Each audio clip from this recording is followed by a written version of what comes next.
அன்பே சிவம் மனமே குரு என்றுணர்த்திய குருவே போற்றி. எனக்குள் இறைவனை உணர வைத்த குருவே போற்றி.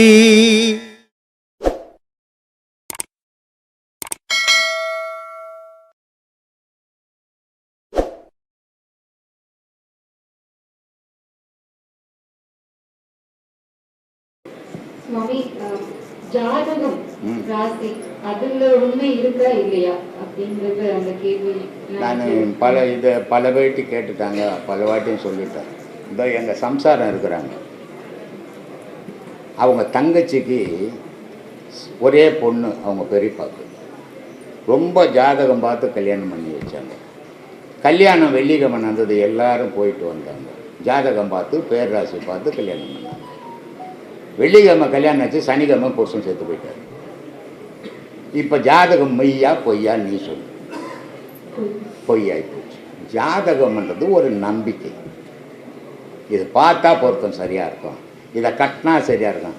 எத்தனை பொம்பளை பசங்க எத்தனை ஆம்பளைங்க ஜாதகம் பார்த்து கல்யாணம் பண்ணி வாழ வெட்டியிருக்கிறாங்க இல்லையா? எந்த ஜாதகத்தாலையும் சேர்த்து வைக்க முடியாது, எந்த ஜாதகத்தாலையும் பிரித்து வைக்க முடியாது. அவங்களுடைய மனம் இணைஞ்சி இருந்தால் வாழ்க்கை நல்லா இருக்கும். அவங்களுடைய மனம் வேறுபட்டால் பிரிஞ்சு போயிடும். இங்கே மனசுக்கு தான் வேலையை தவிர ஜாதகத்துக்கு வேலை இல்லை. ஜாதகம்ன்றது ஒரு மன நம்பிக்கைக்காக பண்ணுறாங்க, கடவுள் வழிபாடு மாதிரி. அது கடவுளே இல்லாத இடத்துல கல்லை போய் வழிபட்டுக்கணும் இல்லையா? ஒரு செவத்தை வழிபட்டுக்கணும் இல்லையா? அங்கே என்னமோ கடவுள் உட்காந்துங்கிற மாதிரி. அந்த மாதிரி ஜாதகம்ன்றதை ஒரு நம்பிக்கையில் பார்க்கறத தவிர அந்த ஜாதகப்படி வாழவே முடியாது. ஜாதகப்படி வாழ்ந்தால் உலகத்தில் குறைன்றதே யாருக்குமே இருக்காது. ஏன் கஷ்டப்படணும்? அவன் தான் ஜாதகம் கரெக்டாக சொல்லிட்டாங்க, அதுபடி வாழ்ந்துட்டு போகலாமே. அதனால் எந்த ஜாதகமும் செல்லாது, விதி மட்டும்தான் செல்லும். விதின்றது தாய் மாதிரி, மதின்றது குழந்தை மாதிரி. ஒரு குழந்தைய எவ்வளோ தூரம் விளையாட விடணுமோ விடும். அந்த குழந்தைக்கு ஒரு ஆபத்து வரும்போது அந்த குழந்தைய போய் தாய் தூக்கிப்பான். அதே மாதிரி இந்த விதின்ற குழந்தை மதியை எவ்வளோ இந்த உலகத்தில் வாழ விடணுமோ வாழ விடுவான். உன் வாழ்க்கை முடியும் போது அந்த விதின்றது போய் மதின்ற குழந்தை புஷ்னு போயிடும். இதுக்கு மீறி எந்த ஜாதகமும் ஒன்றும் பண்ண முடியாது, எந்த பேராசையும் ஒன்றும் பண்ண முடியாது. எந்த தாய் தகப்பன், எந்த குழந்தையாவது தாய் தகப்பனால் காப்பாற்ற முடியுதா? எந்த தாய் தகப்பனையாவது பிள்ளைங்களால் காப்பாற்ற முடியுதா? அப்போது விதியினுடைய முடிவு தான். விதி தாமா கடவுள். இது வரைக்கும் யாராவது வெண்ண உலகத்தில் ஒருத்தனே சொல்லுமா? அவன் வெண்ணுட்டான்னு சொல்லுங்க பார்க்கலாம். பிள்ளையார் நம்ம மனுஷன் கதையை பேசலாம். நம்ம ஏன் சில கதைக்கு போகணும்? உலகத்தில் பிள்ளையார சொன்னார் விதியை மதியால் வெல்லலான்னுட்டு. பிள்ளையார் சொல்லல, மனுஷன் சொல்லிங்கிறான். ஏன் சொன்னான் அப்படின்னா, விதிதாம்பா வாழ்க்கை, விதிதாம்பா வாழ்க்கைன்னா நீ சோர்ந்து கொண்டுடு. விதியை மதியால் வெல்லலான்னா நீ ஆர்வமாக போக. அந்த ஆர்வத்தை கொடுக்கறதுக்கு சொன்ன வார்த்தையை தவிர விதியை எந்த கொம்பனாலையும் வெல்லவே முடியாது. விதி தான் கடவுள். நீ உன் பிறப்புக்கு காரணமாக இருந்த விதி தான், உன் இறப்புக்கு காரணமாக இருந்த விதி தான். அதை மீறி இந்த உலகத்தில் எதுவுமே யாராலையும் செய்ய முடியாது. எல்லாருக்கும் ஆத்மா வணக்கம். உங்களுக்கும் உலகம் முழுக்க இருக்கிற ஐயாவோட பக்தர்கள் சீடர்கள், உலகம் முழுக்க இருக்கிறன்னா பர்டிகுலராக சொல்லி ஆகணும். ஏன்னா கேட்குறாங்க, நாங்கள்லாம் இங்கே இருக்கோம் சாமி, எங்கள் நாடை சொல்லும்போது எங்களுக்குள்ள ஒரு சந்தோஷம் இருக்குது. ஏன்னா ஐயா சொல்லுவாங்க, Malaysia, Singapore, Canada, Britain, Norway, இப்படியே உலகம் முழுக்க இருக்கிற ஐயாவோட சீடர்களுக்கும் இந்த பௌர்ணமி நல்லான்ல ஐயாவோட சார்பாகவும் இந்த ஆசிரமத்தோடைய சார்பாகவும் எல்லாருக்கும் ஆத்மா வணக்கம் தெரிவிச்சுக்கிறேன். குரு வணக்கம் போயிடலாம். மனம் மனத்தினில் ஒடுங்கி நம் மாயையெல்லாம் நீக்கி தூய ஒளி கிளம்பி நம் துன்பமெல்லாம் தீர்த்து தாயை காட்டி தந்தையுடன் சேர அருள் புரிய வேண்டும். எல்லாம் வல்ல சத்குருநாதர் பிரம்மஸ்ரீ நித்யானந்த சுவாமிகள் மலரடி சரணம் சரணம் சரணம். நம்மளோட போன மாதம் நிறைய பேர் வரலை, இந்த மாதம் போய் பார்த்தீங்க ஐயாவை, ஏதாவது மாற்றங்கள் தெரியுதா? எதனா வித்தியாசங்கள் தெரியுதா? நம்ம பிரபை பின்னாடி திருவாச்சி வச்சுருக்கோம். அந்த திருவாச்சியில் உங்களுக்கு ஏதாவது புரியுதுங்களா? வழக்கமாக நீங்கள் திருவாச்சி பார்ப்பீங்க, அதில் விளக்கெல்லாம் இருக்காது. கோயிலில் என்ன இருக்கும், அதில் ஒரு ரவுண்டாக ஆட்சி இருக்கும், அவ்வளோதான். அதில் விளக்கு இருக்காது, அந்த மாதிரி தாமரைகள்லாம் இருக்காது. ஏதாவது யோசனை பண்ணிங்களா? ஏன் இந்த மாதிரிலாம் ஊரே ஒரு பக்கம் போகுது, இவங்க மட்டும் ஏன் வேறு பக்கம் போகிறாங்கன்னு ஏதாவது யோசனை வரும் இல்லை? கேட்டு தெரிஞ்சுக்கலான்னு. ஏன்னா ஊர் போகிற வழி ஐயா போகல, அவர் கொஞ்சம் வித்தியாசமாக தான் எல்லாம் நான் பண்ணார். அப்போது அவருக்கு பண்ணக்கூடிய விஷயங்களும் அவர் சொன்ன அந்த லிமிட்டுக்குள்ளே தான் நம்ம பண்ணணும். அவர் சராசரி மனுஷனும் போல் குடும்ப வாழ்க்கையில் தான் இருந்தார். ஆனாலும் ஒரு ஞானியோட பக்குவத்தில் தான் அங்கே குடும்பம் நடத்திருந்தார். தவிர அவர் குடும்பஸ்த மாதிரி இல்லை. தான் வாழ்ந்தது ஏதோ இந்த குடும்பத்துக்காக தான், பிள்ளைங்களை காப்பாற்றுறதுக்காக தான், சொத்து சுகம் சேர்க்கறதுக்காக தான் இப்படி வாழலை. ஆனால் குடும்பம் பண்ணார், பேரம்பேத்திலாம் எடுத்தார். ஆனாலும் தாமரை இலை தண்ணீர் மாதிரி தான் இங்கே குடும்பம் வாழணும், இங்கே நடத்தியிருந்தார். அதோட விளைவு தான் அவர் எங்கே இருந்தாலும் எங்கே போனாலும் யோகத்தை பற்றி தான் பேசுவார், ஞானத்தை பற்றி தான் பேசுவார்.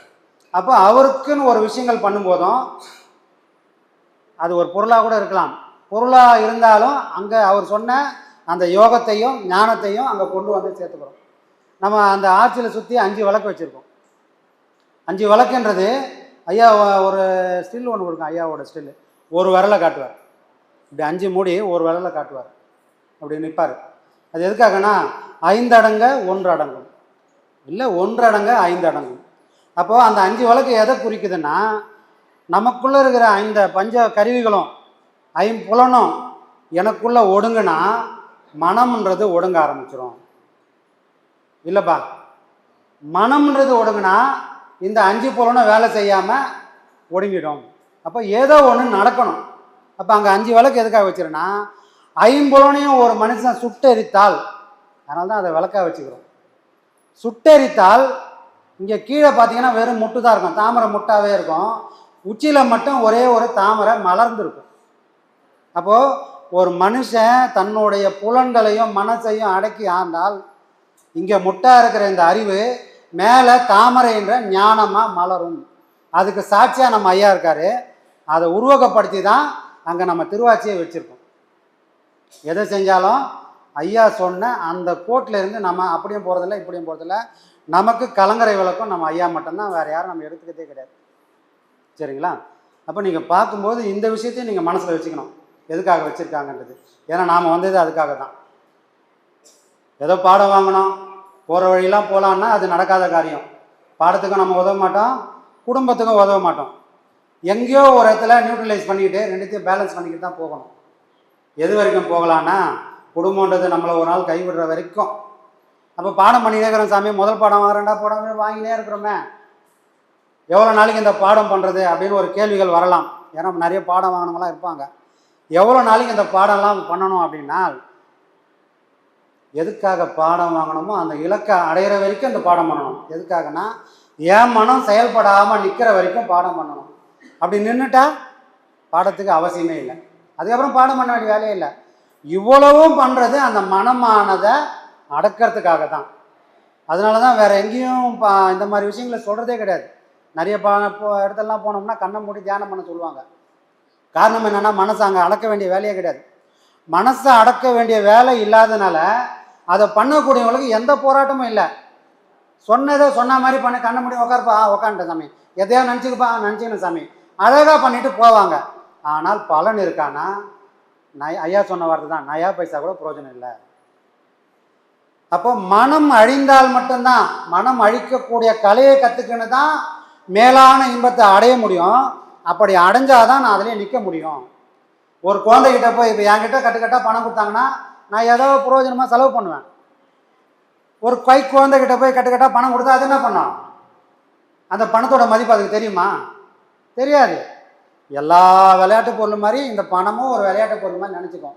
அப்போ பக்குவம் இல்லாத ஒருத்தனுக்கு ஞானத்தை கொடுக்கக்கூடிய பாடம் கிடைச்சாலும் அதனால் அவங்களுக்கு பலன் இருக்கானா? எந்த பலனுமே இருக்காது.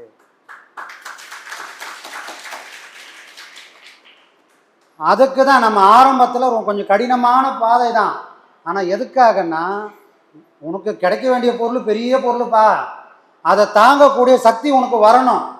அதனால் அதை தாங்கக்கூடிய சக்தி உனக்கு கிடைக்கணும்னா இந்த பேசிக்கான பாடங்களை அழகாக பண்ணிங்கன்னா அந்த சக்தி நமக்கு அழகாக வந்துடும். நம்ம மனசு ஒரு அங்காடி நாய் போல் அலைஞ்சினே இருக்குது. ஏன்னா அது காற்றும் மனசும் ஒன்று தான். ஒரு இடத்துல நில்லுன்னா அது நிற்கிறதுக்கு வாய்ப்பே கிடையாது. எது வரைக்கும்னா நான் மனசை திரும்பி பார்க்காத வரைக்கும் தான். நம்ம சராசரி மனுஷன் யாராவது மனசுக்கிட்ட ஒரு போராட்டமாகுதானா போராட்டம்னு சொல்லவே மாட்டாங்க. ஏன்னா மனம்தான் அவங்கள வழி நடத்துது. ஆனால் நாம் சொல்லுவோம், சாமி பாடம் பண்ண உட்காரோம், ஒரே போராட்டமாகுது சாமி, எப்போ நடந்ததெல்லாம் இப்போ ஞாபகம், நான் மறந்தே போயிட்டேன். ஆனால் அதெல்லாம் இப்போ ஞாபகம் வருது, சில விஷயங்கள்லாம் மறக்கவே முடியல அப்படிலாம் சொல்கிறதுக்கு காரணம் என்னென்னா இப்போ தான் நாம் எதிரி யாருன்னு நமக்கு தெரியுது. இவ்வளோ நாள் எதிரி பக்கத்து வீட்டுக்காரன், சிநேகிதன், சொந்தக்காரன், இப்படியெல்லாம் எதிரிகளை உருவாக்கப்படுத்தியிருந்தோம். இப்போ தான் தெரியுது வெளியே யாருமே நமக்கு எதிரி இல்லை, நமக்கு உள்ள ஒரு பையன் உக்காந்துக்கிறான். யார் அவனுக்கு பேர்? மனம். இது யார் சொன்னது? நம்ம ஐயா. நீ ஊரெல்லாம் விரோதம் பண்ணிக்க வேண்டிய வேலையே இல்லைப்பா. ஏன்னா இந்த ஊர் உனக்கு முன்னாடி இருந்தது, நீ பிறக்கிறதுக்கு முன்னாடி இந்த ஊர் இருந்தது. இந்த ஊர் நீ வரும்போது இப்போ எப்படி இருக்குதோ அதே போல தான் இருந்தது. இல்லைன்னா திருவள்ளுவர் சொல்லுவாரா? திருவள்ளுவர் இப்போ நம்ம சொல்கிறோம், டேய் உன்னோட சின்ன பசங்கிட்ட போய் முறைச்சிக்காத, புத்தி இல்லாதவங்கிட்ட போய் மோதி பார்க்காத அப்படின்லாம் இப்போ பெரியவங்க சொல்லுவாங்க. ஆனால் இது இப்போ தான் சொல்கிறாங்களா, இப்போ தான் அப்படி பசங்க நடக்கிறாங்கன்னா அப்படி இல்லை, அந்த காலத்துலேயே அப்படி தான் நிற்கிறாங்க. வள்ளுவர் சொல்கிறாரு, சிற்றினங்களை கண்டு அஞ்சுப்பா, சிற்றினங்களை கண்டு அஞ்சு, பயப்படு, கொஞ்சமாச்சும் அது மேலே பயம் இருக்கட்டும். அது உன்னோட தாழ்ந்த பொருள் தான், அது விலங்கு தான், உனக்கு ஈக்குவல் கிடையாது. உனக்கு ஈக்குவல் இல்லைன்றதுனால நீ போய் அதுக்கிட்ட போய் சண்டை கிட்ட போட்டு இருக்க போகிற. சண்டை போட்டால் என்ன ஆகும் சாமி? ஒரு நாய்கிட்ட போய் நான் சண்டை போட்டால் என்ன ஆகும்? என் உடம்பு தான் ரணகலமாகும். அதே போல் அவர் எதுக்காக சொன்னார்னா, அதே போல் மனுஷனுக்குள்ளேயும் சிற்றினங்கள் இருக்குதுப்பா. நீ நாய் பேயின்னு ஊரில் யார் எப்படிலாம் இருக்கிறாங்களோ மனுஷனோட குணம் கூட அப்படி இருக்குது. அந்த மாதிரி குணத்தில் உள்ள ஆளுங்களை நீ பார்த்தால் மோதி பார்க்காத, ஒதுங்கி போயிடு. அப்போ சிற்றினங்கள் யாரை சொன்னார்? நம்மளை தான் சொல்லிக்கிறாரு. நடைமுறை வாழ்க்கையில் நாம் இவ்வளோத்தையும் நம்ம ஃபேஸ் பண்ணிட்டு தான் இங்கே வருவோம். எடுத்ததுக்கெல்லாம் சண்டை போடலாம். நம்ம சொந்த பந்தமே இருக்குது வச்சுக்கலாம், ஒரு அக்கா தங்கச்சி அண்ணன் தம்பி எல்லாம் வந்திருப்பாங்க. நாம் குழந்தையா இருக்கும்போது அவ்வளோ பேர் கூட அந்யோன்யமாக தான் பழகிருப்போம். ஏதோ சந்தர்ப்ப சூழ்நிலை என்ன அவங்களுக்கு பிடிக்காமல் போயிருக்கலாம், இல்லை அவங்களுக்கு என்ன பிடிக்காமல் போயிருக்கலாம். ஆனால் இது மனசுக்குள்ளே என்ன ஆகுன்னா அப்படியே ஒரு பாரமாகவே இருக்கும். இவனை நம்பி நம்ம இவ்வளோ பண்ணோமே, இவனுக்காக இவ்வளோ பாடுபட்டோமே, என்னை கூட பார்த்துக்காம, என் குடும்பத்தை கூட பார்க்காம, தம்பிக்காக கொடுத்தேன், தங்கச்சிக்காக கொடுத்தேன், அக்காவுக்காக செலவு பண்ணேன், அப்படிலாம் போராடுற கூட்டம் இன்னை வரைக்கும் இருக்குது. அது சொல்கிற கூட்டமாக இருக்கிறாங்க. ஆனால் இது நிரந்தரமான சண்டையாக இருக்குமானா இருக்கக்கூடாது. எங்கேயோ ஒரு இடத்துல நாம் அதெல்லாம் மறந்துட்டு போயினே இருக்கணும். ஏன்னா எல்லாரும் செய் நன்றி இருப்பாங்களான்னா இருக்க மாட்டாங்க. நினச்ச யாரோ ஒரு நன்றி செஞ்சுட்டாங்கப்பா, யாரோ ஒரு நல்லது நமக்கு செஞ்சுட்டாங்க அப்படின்னா அவங்க காலம் ஃபுல்லாக அவர் எனக்கு அதை செஞ்சாருங்க, இவ்வளோ நல்லது செஞ்சுக்கிறாங்கன்னு சொல்லுவாங்களா? இல்லை, அந்த மனுஷன் மாதிரி மோசமான மனுஷன் யாரும் இல்லை, அவர் என்ன பண்ணார் தெரியுமான்னு அவர் பண்ண தப்பை சுட்டி காட்டுவாங்களா? நல்லதை சுட்டி காட்டுவாங்களா? இல்லை தப்பை சுட்டி காட்டுவாங்களா? அப்படின்னா நல்லதை கூட காலப்போக்கில் மறந்துடுவாங்க. நானே கூட போய் சொல்லலாம், டேய் நான் உனக்காக எவ்வளோ கஷ்டப்பட்டேன்னு. நீ என்னத்தை கஷ்டப்பட்ட? ஒரு புள்ள அப்பங்காரன்கிட்ட கேட்பாங்க, டேய் உனக்காக நான் எவ்வளோ கஷ்டப்பட்டேன், உன்னை படிக்க வைக்கிறதுக்கு நான் எவ்வளோ கஷ்டப்படுத்தேன்மா. எங்கள் அப்பா கூட என்னை படிக்க வைக்கலடா, எங்கள் அப்பா கூட வேலைக்கு சோறு போட முடியல, அவங்க அவ்வளோ பாடுபட்டாங்க. ஆனால் நான் பட்ட கஷ்டத்தை நீ படக்கூடாதுன்னு நான் ராவும் பவனம் உழைச்சி உனக்காக போட்டேன் அப்படின்னு ஒரு அப்பா பிள்ளைகிட்ட சொன்னால் அந்த பிள்ளை அப்படி பேசுவான்னு நினைக்கிறீங்க? இது உன் கடமையா? உன்னை யார் என்னை பெற்றுக்க சொன்னா? நன்றின்றத இந்த உலகம் மறந்தே தீரும். ஆனால் அதுக்காக நான் பகைமையை பாராட்டின்னு வாழ்ந்துங்களாமன்னா இல்லை. உலகத்தில் சிலருக்கு மட்டும்தான் செய்யக்கூடிய தன்மையை இறைவன் கொடுக்குறான். எல்லாராலையும் எல்லாருக்கும் எல்லாமே செஞ்சிடவே முடியாது சாமி. அப்போ நம்மளால் ஒருத்தனுக்கு நடக்கணும்னு இருக்குது, நம்மளால் ஒருத்தனுக்கு செய்ய முடியும்னு பாக்கியம் இருந்தால், செய்யக்கூடிய தகுதி இருந்தால், அது வேற யாரும் கொடுத்ததில்லை, இறைவன் கொடுத்தது. இறைவன் தான் உனக்கு கொடுக்க தகுதியை கொடுத்துட்டு உன் செய்டா, உன்னால் முடிஞ்ச செய்யன்னு ஆசீர்வாதம் பண்ணியிருக்கிறான். அப்போது நான் இங்கே வருத்தப்படுறதுக்காக வரல, நன்றி மறந்தவங்களோட இருக்கலாம். ஆனால் நான் திரும்பி திரும்பி அதை நினைக்காம என் வேலையை நான் கரெக்டாக செஞ்சுட்டேனா அதை மட்டும்தான் இறைவன் எழுத போகிறான். ஒவ்வொரு மனுஷனுக்கும் இறைவன் ஒரு நோட்டை போட்டு வச்சிருக்கிறான். வந்ததுலேருந்து போன வரைக்கும் நான் என்னென்ன செஞ்சேன்றது மட்டும்தான் அதில் எழுத போகிறான். நான் நல்லது செஞ்சேன்னா நல்லது எழுத போகிறான், கெட்டது செஞ்சேன்னா கெட்டது எழுத போகிறான். என்னை பற்றி இந்த ஊர் என்ன நினைக்குதுன்றத அவன் கணக்குலேயே எடுத்துக்க மாட்டான். பிள்ளை என்ன சொல்கிறத எடுத்துக்க மாட்டான், பொண்டாட்டி என்ன சொன்ன, புருஷன் என்ன சொன்னாலும் கேட்க மாட்டான். ஏன்னா அவனை பொறுத்த வரைக்கும் நீ ஒரு தனி மனுஷன். உன்னை நான் அனுப்புனனே, நீ இந்த உலகத்துக்கு போய் என்ன செஞ்ச, இது மட்டும்தான் அவனோட கேள்வியாக இருக்குமே தவிர உன்னை யார் என்ன சொன்னாங்க, நீ யாரை என்ன சொன்னன்றதெல்லாம் அவனுக்கு கேள்வியே கிடையாது. ஏன்னா என்னை படைச்சவனுக்கு முன்னாடி நான் கை கட்டி நிற்கக்கூடாது.